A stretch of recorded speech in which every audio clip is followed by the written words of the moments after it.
the station covering all of the DMV. This is DC News Now. All right, thank you for joining us on DC News Now. I'm Shanika Grimshaw. We're going to get to your top stories in just a bit, but first we want to check in with meteorologist Jackie Lair with a check on how it's going to feel today. Yeah, out there later on this afternoon, likely that muggy feel still sticking around. We'll see mainly to partly cloudy skies, meaning we'll see some sunny breaks for parts of the region today. Others, though, we could see some isolated showers or rumbles of thunder, too. Now, this thunderstorm activity will not be nearly as strong as what we had late last night, which is the good news with that. But just stay weather aware, especially north of 66, where we could be dealing with that thunderstorm passing on through. We'll see high temperatures today, likely climbing into those mid to upper 70s through the afternoon. Some more shower activity expected, though, to move into our westernmost areas right around 5 p.m. and still some of those sticking around through at least 8 p.m., mainly north of 66 again. So again, much of the southern half of the area remaining dry today, but I'll have more details. Time we got the rest of that 7-day forecast coming up. All right, Jackie, thank you. Happening today in the district, organizers are holding a rally to keep Initiative 82. Now, the rally happening in front of the Wilson building, that's in Northwest. It comes as Mayor Muriel Bowser announced plans to repeal Initiative 82 as part of her 2026 budget proposal. During a press conference yesterday, the move would revert D.C. back to a tipped minimum wage policy for restaurant and other hospitality workers. Initiative 82 passed back in 2022 and is gradually bringing tipped workers in line with everyone else making at least $17.50 an hour. And also, Destination DC and Mayor Muriel Bowser are planning to reveal the district's latest tourism and travel data for 2025. Now, at a rally later today, they're going to be giving an update on the latest number of visitors and the economic impact it's having in the district. They will also be joined by hotel and restaurant industry leaders discussing how DC can continue to attract visitors from across the country and around the world. That press conference will be at Nationals Park. And the White House officially announcing the 2027 NFL Draft making its way to D.C. The city is already preparing for a massive economic impact. Our Max Marcilla has more from the National Mall where the draft is set to take place. We believe in investing in sports because they have helped us transform neighborhoods. The latest investment in sports in D.C. is a big one. This is the vision from the NFL of the 2027 draft, which will take place on the National Mall. These renderings showing the future football stars and fans between the U.S. Capitol and Washington Monument. I don't think there's ever been anything like that. It's still 2 years away, but the excitement is already here. This is an amazing once-in-a-lifetime event. We met with Jaron Price, president of the Downtown DC Business Improvement District, hours after the announcement. So when you think about 1 million people sort of descending on DC that wouldn't otherwise necessarily be there, what you see is obviously a boost in terms of hotel stays and visits, a boost in terms of restaurant spending, a boost in terms of nightlife. Other cities have seen measurable impacts when they've hosted the NFL draft. We're still waiting for a final economic report from Green Bay, site of last month's draft, but back in 2024, the draft generated $213 million of economic impact for the Detroit region, with 775,000 people attending over 3 days. So excited to have that sort of energy. That energy perhaps coming next to the RFK Stadium site, first stopping at the National Mall. Sports, entertainment, hospitality, tourism, these aren't just things that you do for fun. They have a major economic benefit to the city.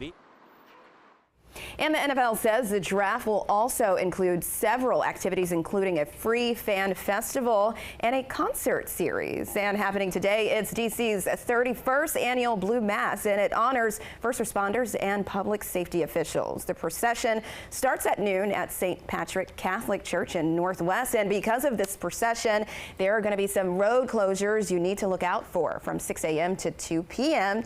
You cannot park on 10th Street between F Street and H Street. Also, G Street, that's between 9th and 11th, and G between 9th and 10th. That's all in Northwest. And DC News Now is helping you resolve issues and hold government agencies accountable. After dealing with illegal dumping for months next to his home, one neighbor reached out to DC News Now for help. The historic First Baptist Church at the corner of Kirby and New York Avenue has been subject to illegal dumping over the past year. And on the other side of the street, cans can be picked up by DPW, and they have accumulated illegal trash as well. One man says he submitted multiple tickets, but nothing has been done. And on Monday morning, he says DPW cleared the trash in front of the church. Thank you, sir.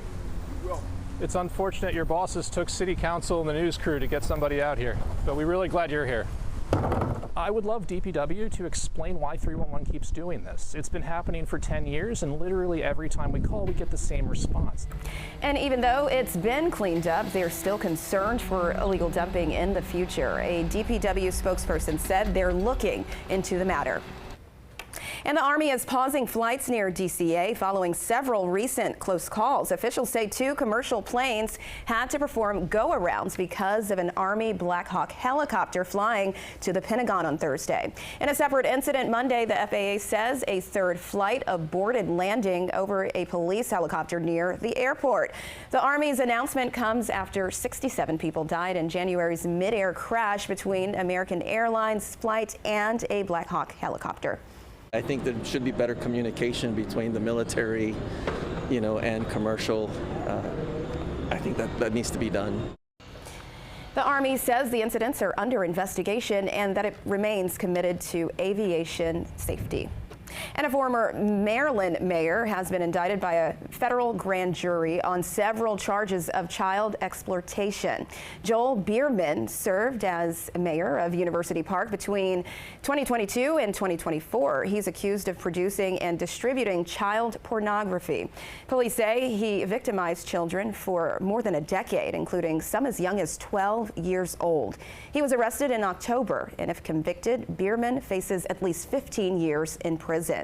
And in Maryland, many Prince George's County residents are scrambling to get their real IDs before the deadline tomorrow. Many are making their way to the Motor Vehicle Administration in Bowie and are eager to get their real ID driver's license. After tomorrow, you can no longer use a regular driver's license to board a domestic flight.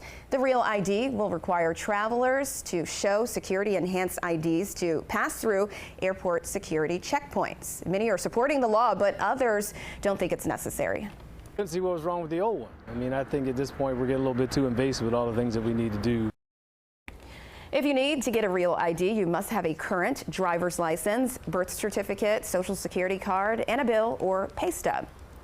And in Virginia, Governor Glenn Youngkin just vetoed dozens of bills. One of those bills would expand access to birth control. The Right to Contraception Act would protect access to various types of birth control. Youngkin says the bill did not include adequate conscious clause protection for health care providers. Democratic State Senator Scott Surville says this is a swing and miss for the governor.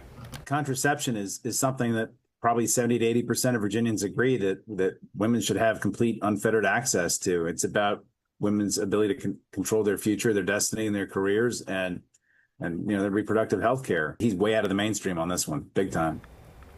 Youngkin also vetoed a bill that ends tax breaks for Confederate organizations and a data center reform bill. He did sign several bipartisan bills into law, including one to limit how much time kids under 16 can spend on social media. Also in Virginia, a bill on flock cameras and the data they hold. It was just approved by the governor. Now, the law is meant to regulate the data and add restrictions. Flock cameras record details of a car like the plate number, make, model, color, and identifying features. The law outlines specific cases when police can use the data collected by the camera. They include certain criminal investigations like missing people, stolen vehicles, and human trafficking cases.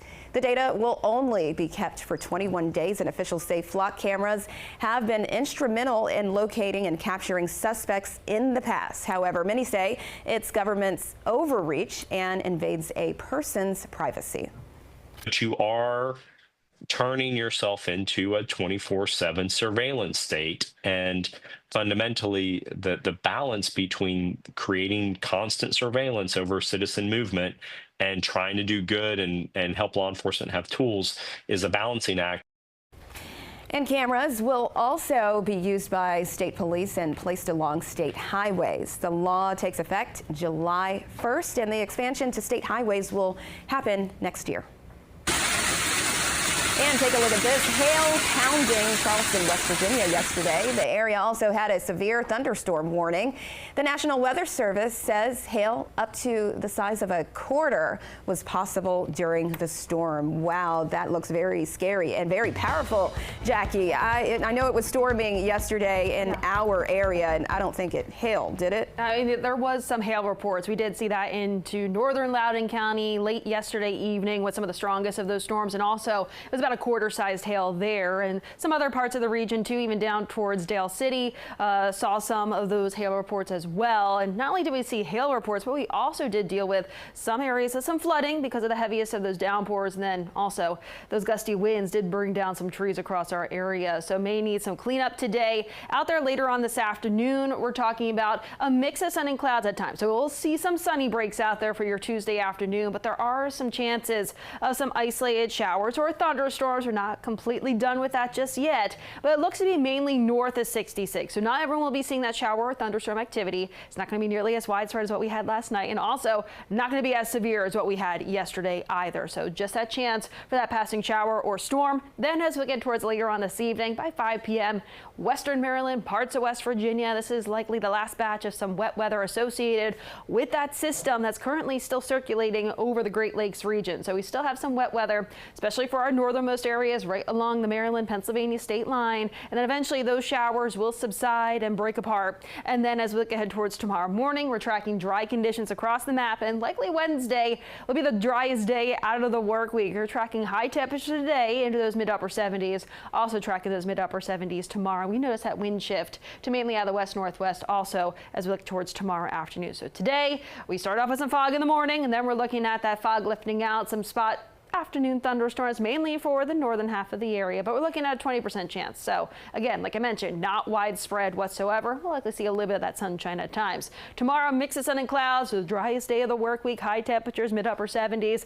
still holding in the mid-upper 70s Thursday, although we're tracking our next system bringing with it some scattered afternoon thunderstorms. This is the view of the latest setup as we look towards Thursday. We have this cold front diving in from the north and west late Wednesday, and then we'll see a frontal boundary stall over the area as we look towards Thursday afternoon. And Thursday afternoon, we're going to be tracking some scattered showers and storms around the area thanks to that frontal boundary. Then by Friday, we have some showers around in the morning, but then we're still looking at some of that wet weather around through the latter half of the day before eventually that subsides. And then we're looking at dry conditions out there for the weekend, just in time to celebrate all the moms out there. Here's a view of the rest of that 7-day outlook. It will be slightly cooler Friday as we're tracking those showers around. And then as we look ahead towards the weekend, 70s seasonable Saturday, upper 70s just in time for Mother's Day with mainly sun-filled skies on Sunday.